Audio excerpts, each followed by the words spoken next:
Welcome back to West Brom Koi. Now I am for a video here for a little while, so I'll just sort of give you all a quick update of what's been going on. First of all, I'd like to thank my new subscribers. Thank you very much, and to my old subscribers, thanks for watching.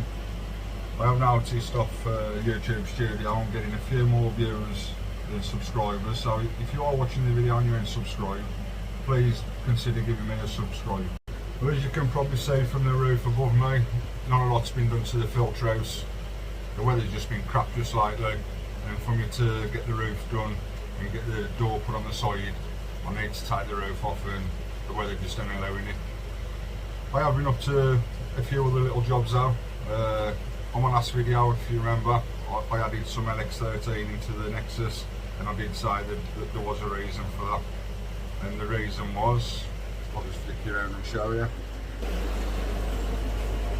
I've now got myself an heater. I did get a 3 kilowatt one. I brought it next to nothing really, and a couple of the lads did warn me that says it's gonna burn the electric. So Davey Koi, Black Country Koi bloke, he's kindly lent me this 2 kilowatt heater, and so far so good. The damp patches underneath, that's just from when I disconnected the 3 kilowatt earlier. Yeah, so it's doing alright. Davey also, one sec. Davey also advised me to get a little temperature controller. They're called STC 1000s. I'll stick you in and show you what it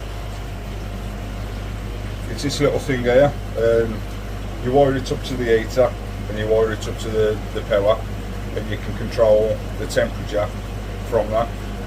It also gives you the current temperature, which is what it is now, and then there's settings that you can program what temperature you want the heater to kick in on, and also a little variation.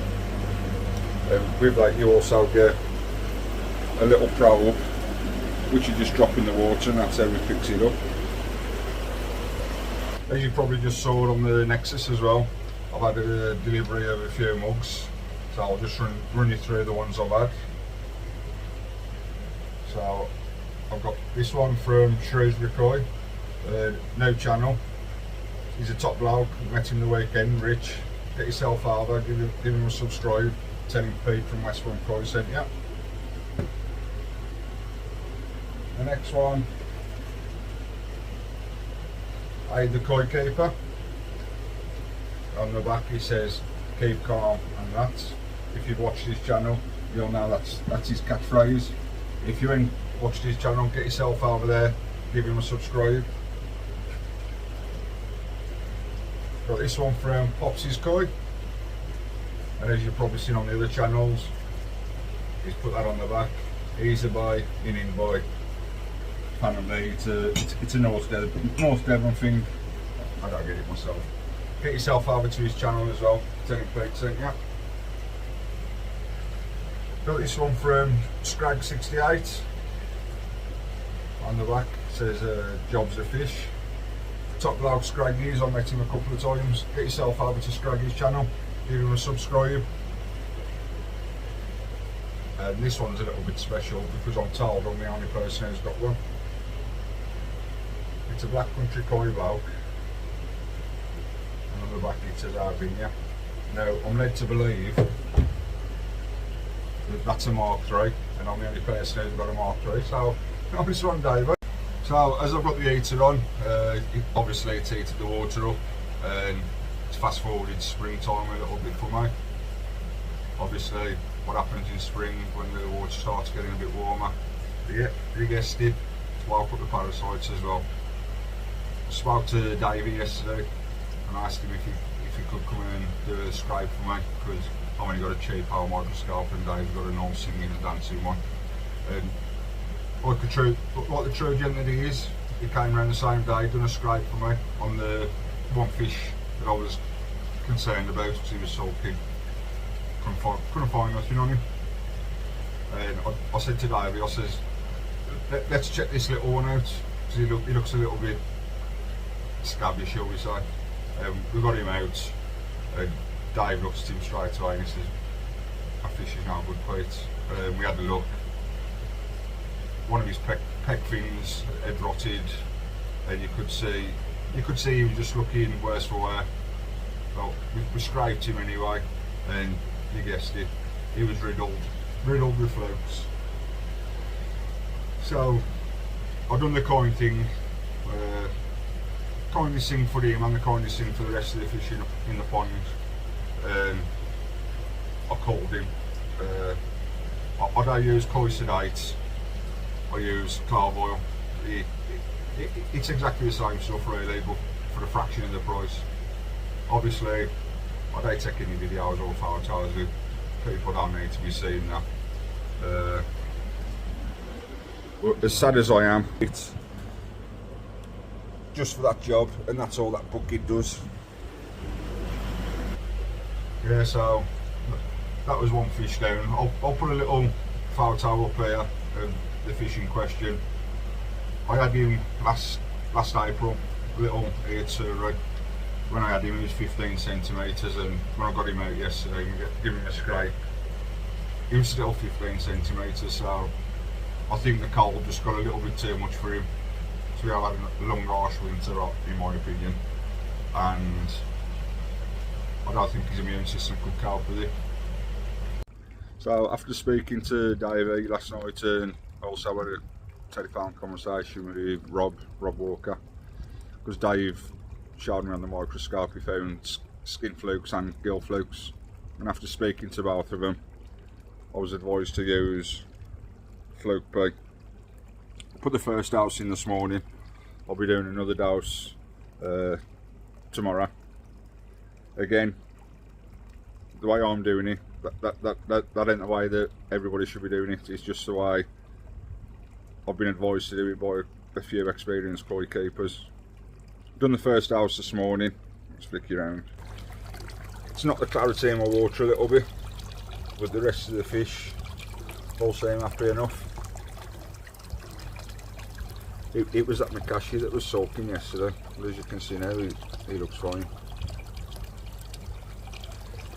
Another knock-on effect of me having the heater on, fast forward in spring, got a little bit of a nitrite spike. Nothing too drastic, nothing deadly, but it's just elevated a little bit. Davey said to me it's just your filter bacteria kicking back in. So even though I've got the heat on, a little bit sparing on the food. I know a lot of people say come off the food altogether, but if you come off the food altogether, when you do start feeding again, you're then going to get an ammonia spike. So from what I've researched and been told, just a little bit, just to keep the ammonia being produced, otherwise you're going to get ammonia spike when you restart. But yeah, fish are all looking good. I'm going to give you a couple more weeks and I'll get them out for the spring measure, and then with this heater on I can start pumping some decent food into them, and let's see what if this heat in your pond is all it's cracked up to be. Yeah, so I got the fluke P from Rob last night, and had a conversation with him, asking him how he thought the auction went. If you didn't know already, weekend just gone, Rob had a koi auction, and by all accounts it went very well. Every fish that was put into auction was sold, and there was some crackers. Telford, Phil from Telford Koi Pond, he brought himself a cracker. Get yourself over to his channel and have a look what he brought. And I also believe he took home Aiden's fish as well, Aiden the koi keeper. So I'll be looking forward to seeing Aiden's video when he unboxes them and adds them to his pond. Also, Phil G's koi pond, get yourself over to him as well. He brought a cracking shower on the day. Skeggy was there. Skeggy had a few boxes of mixed koi.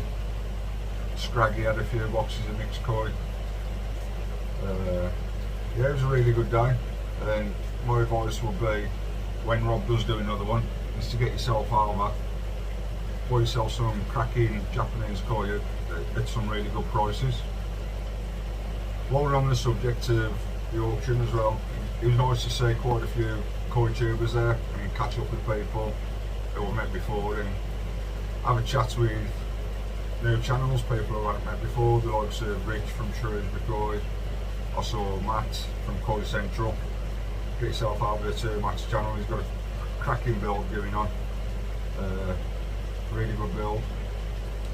For all the lads who sent me mugs as well, next week's payday, so I will be getting my next batch in. For those who sent me a mug or those who want a mug, just drop me a message, because I'll need your address details and I'll get a mug sent off to you. It's alright, I'm just looking out the window because, again, that time of year, Mr. Aaron's been coming back. He's already had a couple of the little shabunkins out the little pond. So, a little bit paranoid and constantly on watch for him. So, I'm going to leave it there for this one. Just a brief update, just to let you know what I've been up to. Putting the heater on, the dreaded flukes, and the reason behind me putting the LX13 in on the last video. And just a thank you to the guys who've sent me mugs. So until the next one guys, stay safe, be nice to each other, and I'll catch you on the next one. Thanks for watching.